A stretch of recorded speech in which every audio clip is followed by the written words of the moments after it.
श्री स्वामी समर्थ. तुमच्या सर्व इच्छा आकांक्षा पूर्ण होवोत असे स्वामी महाराजांच्या चरणी प्रार्थना करते आणि आजच्या एका खूप छान व्हिडिओला सुरुवात करते. आपल्या प्रत्येकाच्या जीवनामध्ये काही ना काही अडचणी येत असतात. आपण खूप प्रयत्न करतो, परंतु त्या अडचणी काही कमी होण्याचे नाव घेत नाहीत. कुटुंबामध्ये खूप अडचणी असतात, खूप त्रास असतो, केलेले काम पूर्ण होत नाही किंवा जे काम आपण सुरू करतो त्यामध्येही खूप अडथळे निर्माण होतात किंवा घरामध्ये नवरा बायकोचे सतत भांडण होतात, पतीची प्रगती होत नाही, त्याला कोणत्याही कामामध्ये यश मिळत नाही, बरकत होत नाही. तसेच काही जणांना संतान सुख देखील प्राप्त होत नाही. कितीही प्रयत्न केले तरीही संतान सुख प्राप्त होत नाही.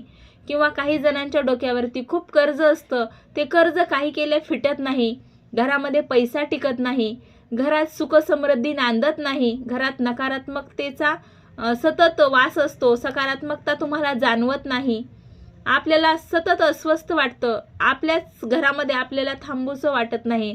त्याचबरोबर घरामध्ये सतत वाद विवाद कलह कटकटी सतत चालू असतात. बऱ्याच वेळा आपल्या घरामध्ये सतत कोणी ना कोणी आजारी पडत असतं. म्हणून या सर्व समस्या दूर होण्यासाठी आपल्याला एक प्रभावी अशी सेवा करायची आहे, असा एक नामजप करायचा आहे. तो नामजप कोणता आणि कशा पद्धतीने करायचा, कोणत्या वेळेमध्ये करायचा, याची सखोल माहिती या व्हिडिओमध्ये मी आपल्यासोबत शेअर करणार आहे. तत्पूर्वी तुम्ही जर माझ्या चॅनलवर नवीन असाल तर माझ्या व्हिडिओला लाईक करा, शेअर करा आणि सबस्क्राईब करा. तसेच अचूक माहितीसाठी हा व्हिडिओ स्किप न करता शेवटपर्यंत पाहत राहा आणि कमेंटमध्ये श्री स्वामी समर्थ लिहायला अजिबात विसरू नका. आपण खूप मेहनत घेतो, खूप कष्ट घेतो, परंतु आपल्याला पाहिजे तसं यश मिळत नाही. मग आपल्यालाच वाटतं आपलेच आयुष्य असं का बरं? त्यामागेही काही कारण आहे. श्री स्वामी समर्थ या नामाचं कसंही नामस्मरण केलं तर त्याचं आपल्याला फळ हे मिळतंच.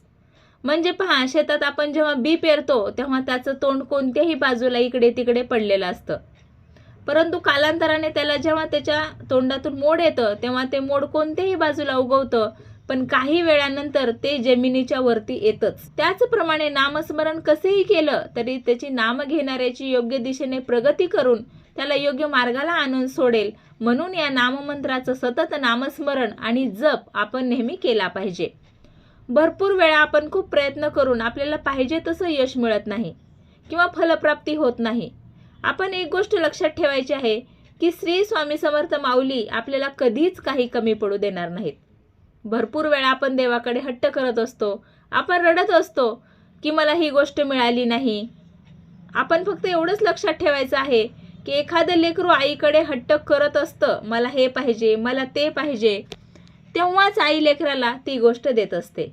तसंच आपले देखील आहे. एखादी चांगली गोष्ट असेल तर ती तुम्हाला नक्कीच मिळेल, पण स्वामी माऊलींना जर त्याच्यापेक्षाही चांगलं काहीतरी तुम्हाला द्यायचं असेल तर त्यासाठी वेळ हा नक्कीच लागणार, परंतु एक ना एक दिवस ती गोष्ट तुम्हाला नक्की मिळणारच. फक्त आपण सेवा करत राहिलं पाहिजे. पहिल्यांदा लेक जेव्हा चपाती बनवते तेव्हा ती कशी तुटलेली असेल, वाकडी असेल, तिकडे असेल, तेव्हा तिचं आई वडील तोंड भरून कौतुक करतात. त्याचप्रमाणे आपलंही आहे. नामस्मरण तुम्ही कसंही करा, पण स्वामी माऊली आपल्याला काहीच कमी पडू देत नाहीत. ते आपल्याला नक्कीच मन भरून कौतुक करतात. आपली तोडकी मोडकी सेवा ते नक्कीच स्वीकारतात. स्वामी हे भक्तीचे भुकेले आहेत. स्वामींचा जर तुमच्या घरामध्ये फोटो किंवा मूर्ती असेल तर सतत तुम्हाला स्वामी घरामध्ये आहेत, तुम्हाला घरामध्ये कधीच एकटं वाटत नाही किंवा तुम्हाला भीती वाटत नाही. वडीलधाऱ्याचा आधार आहे असं तुम्हाला वाटतं, कारण स्वामींचं एकच ब्रीद वाक्य आहे, भिवू नकोस, मी तुझ्या पाठीशी आहे. मग भीती कशाची वाटणार? कारण स्वामी परम दयाळू आणि कृपाळू आहेत. ते हाकेला नक्कीच धावून येतात. अनेकांचे अनुभव आहेत. स्वामीजवळ जाण्याचा, त्यांचा आशीर्वाद मिळवण्याचा सर्वात साधा, सरळ आणि उत्तम आणि महत्त्वाचा मार्ग म्हणजे श्री स्वामी समर्थ या नामाचा सतत जप करणे, या षडाक्षरी नामाचा सतत जप करणे. यामुळे तुमची कठीणातील कठीण इच्छा नक्कीच पूर्ण होते. मी तुम्हाला आणखीन एक यासोबतच एक नामजप सांगणार आहे. तो कोणता तो पहा. रात्री तुम्हाला झोपण्यापूर्वी हा नामजप किंवा हा मंत्र तुम्हाला म्हणायचा आहे. तुमचे रात्रीचे जेव्हा काम संपेल, भांडे किचन आवरून स्वच्छता झाल्यानंतर तुम्हाला हा मंत्र जप करायचा आहे. तुम्ही अंथरुणावर बसून सुद्धा हा नामजप करू शकता. जपमाळ हातात घेण्याची सुद्धा गरज नाही. जर तुम्हाला वाटलं की जपमाळ घेऊन करावा किंवा देवघराच्या समोर बसून करावा तरी सुद्धा तुम्ही तो करू शकता. परंतु काही स्त्रिया कामानिमित्त बाहेर जात असतात, काहींचे लहान मुलं असतात, त्यामुळे त्यांना हे शक्य होत नाही. म्हणून तुम्ही संध्याकाळी अंथरुणावर बसून हा नामजप केला तरीही चालेल. सर्वात प्रथम तुम्हाला तुमच्या ज्या इष्टदेवता आहेत, कुलदेवता आहेत, त्यांचा चेहरा किंवा प्रतिबिंब डोळ्यासमोर आणायचा आहे आणि जेव्हा प्रतिबिंब डोळ्यासमोर येईल तेव्हाच तुम्हाला ओम ओम ओम या नामाचा 11 वेळेस जप करायचा आहे.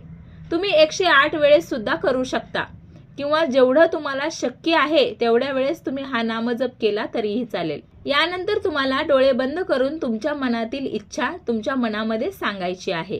पहा, फरक तुम्हाला नक्कीच 3 दिवसामध्येच याचा नक्कीच फरक जाणवेल.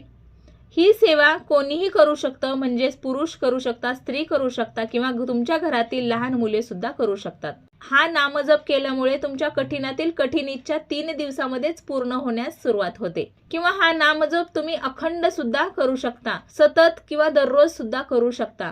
जेवढं तुम्ही हा नामजप जास्त कराल तेवढं तुम्हाला जास्तीत जास्त फळ लवकर मिळेल. परंतु जेव्हा तुम्हाला मासिक धर्म असेल किंवा सुतक असेल तेव्हा हा नामजप तुम्ही करायचा नाही. श्री स्वामी समर्थ या मंत्राचा सुद्धा नेहमी नामजप करू शकता. तुम्ही कधीही उठता बसता जेव्हा तुम्हाला शक्य असेल तेव्हा तुम्ही या मंत्राचा नामजप करू शकता.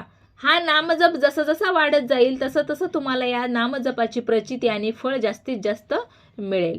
म्हणून हा नामजप नक्की करा आणि प्रचिती अनुभवा. श्री स्वामी समर्थ.